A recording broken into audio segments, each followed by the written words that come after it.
Nedod Dievs sīvīto lāmi baltiem ziediem noziedē. Viskaistāko meiteni ņemšu pie sevis un dzīvosim mūžu laimīgi.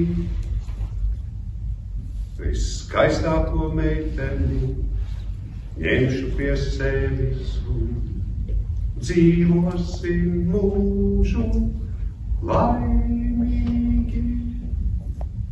Upulis arī nevienmēr bija tīrs, bet tikko viņš paaugās naktīs un sapņos tam rādījās mundieris tīrs. Kad viņš gāja skolā, tur puišeļi tesās, viens bija anglis, otrs bija īrs, bet draugu viņš neglābā ārā no ķēdes, lai mundieris paliktu tīrs.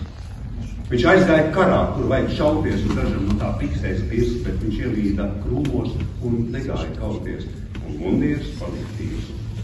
Pēc kara viņš apņēma sievu ap ielām, pēc sieva no tā projām aizgāja drīz, jo mīlestībā vai nu ir jāmīl sieva, vai nu ir jāmīl mundieris tīrs. Pār kapu tam izauga zālīta zauga, kā izauga pār visiem, kas mirst.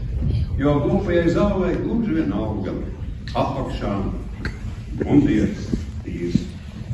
Tas būtu viens deju lāsīns, lopotiņu, kas no simta atlikās.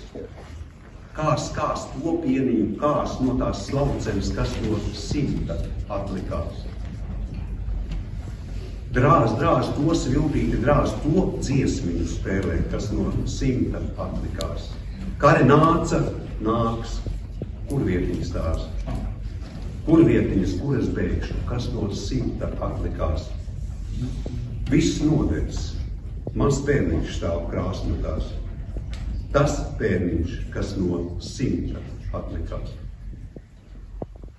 Un es novēlu jums izvēlēties to no simta, atskaudzīt tos visus sārņus, izvēlēties to pašu svarīgāko, to pašu būtiskāko, kas jums palīdz dzīvot.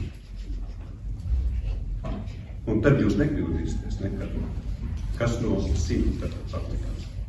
Un paldies jums par uzmanību, paldies tiem, kas noslēpa mobilos telefonus, un paldies arī tiem, kas nenoslēpa.